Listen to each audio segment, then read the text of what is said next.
ಇನ್ನು ಮಾದಕ ವಸ್ತುಗಳ ವಿರುದ್ಧದ ನಮ್ಮ ಕಾರ್ಯಾಚರಣೆಯಲ್ಲಿ ಪ್ರಮುಖವಾಗಿ HSR ಲೇಔಟ್ ಪೊಲೀಸ್ ಠಾಣೆಯವರು ನಿಷೇಧಿತ ಮಾದಕ ವಸ್ತು ಗಾಂಜಾವನ್ನು ಮಾರಾಟ ಮಾಡ್ತಾ ಇರ್ತಕ್ಕಂಥ ಒಬ್ಬ ವ್ಯಕ್ತಿಯನ್ನು ಬಂಧಿಸಿ ಆತನಿಂದ 62 kg ಗಾಂಜಾ ಮತ್ತು ಐಷರ್ ಗೂಡ್ಸ್ ಕ್ಯಾರಿಯರ್ ವಾಹನವನ್ನು ವಶಪಡಿಸಿಕೊಂಡಿರ್ತಾರೆ. ಒಟ್ಟು ಮೌಲ್ಯ 60 ಲಕ್ಷ.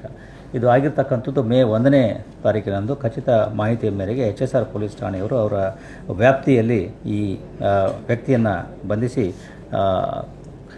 62 kg ಗಾಂಜಾ ಮತ್ತು ವಾಹನವನ್ನು ವಶಪಡಿಸಿಕೊಂಡಿರ್ತಾರೆ. ಆತ ಕೂಲಂಕುಷವಾಗಿ ಆತನನ್ನು ವಿಚಾರಣೆ ಮಾಡಿದಾಗ ಆತ ಒರಿಸ್ಸಾ ರಾಜ್ಯದಿಂದ ಈ ಗಾಂಜಾವನ್ನು ತಂದು ಇಲ್ಲಿ ಮಾರ್ತಾ ಇದ್ದ ಅಂತೇಳಿ ಕಂಡುಬಂದಿದೆ. ಆರೋಪಿ ಏನಿದ್ದಾನೆ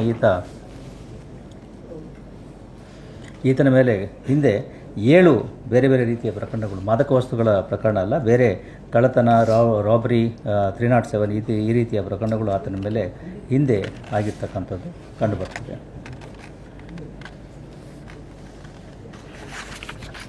ಎರಡನೇದಾಗಿ ಗೋವಿಂದರಾಜ ನಗರ ಪೊಲೀಸ್ ಠಾಣೆಯವರು ನಿಷೇಧಿತ ಮಾದಕ ವಸ್ತುವನ್ನು ಮಾರಾಟ ಮಾಡ್ತಾ ಇರ್ತಕ್ಕಂಥ ಓರ್ವ ರೌಡಿ ವ್ಯಕ್ತಿಯನ್ನು ಬಂಧಿಸಿ ಆತನಿಂದ 43 kg 80 ಗ್ರಾಂ ಗಾಂಜಾವನ್ನು ವಶಪಡಿಸಿಕೊಂಡಿದ್ದಾರೆ. ಒಟ್ಟು ಮೌಲ್ಯ 25 ಲಕ್ಷ.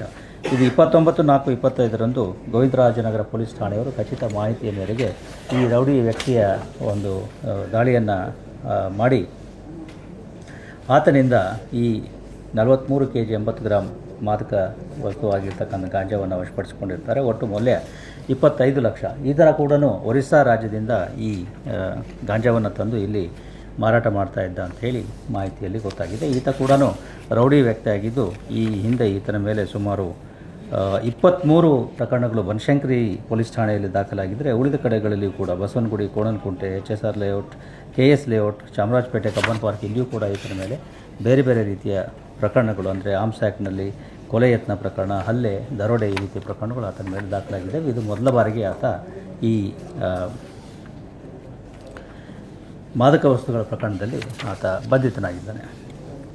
ಇನ್ನು CCBಯ ಮಾದಕ ದ್ರವ್ಯ ದಳದವರು ಕೂಡ ಈ ಮಾದಕ ವಸ್ತುಗಳ ಮಾರಾಟ ಮತ್ತು ಸಾಗಾಟದಲ್ಲಿ ತೊಡಗಿರ್ತಕ್ಕಂತಹ 2 ವ್ಯಕ್ತಿಗಳನ್ನು ಬಂಧಿಸಿ 4 kg 185 ಗ್ರಾಂ ಗಾಂಜಾ, 2 ಮೊಬೈಲ್ ಫೋನ್ಗಳು ಮತ್ತು ಕೃತ್ಯಕ್ಕೆ ಬಳಸಿರ್ತಕ್ಕಂತಹ 1 ದ್ವಿಚಕ್ರ ವಾಹನಗಳನ್ನು ವಶಪಡಿಸಿಕೊಂಡಿದ್ದಾರೆ. ಒಟ್ಟು ಮೌಲ್ಯ 4,20,000.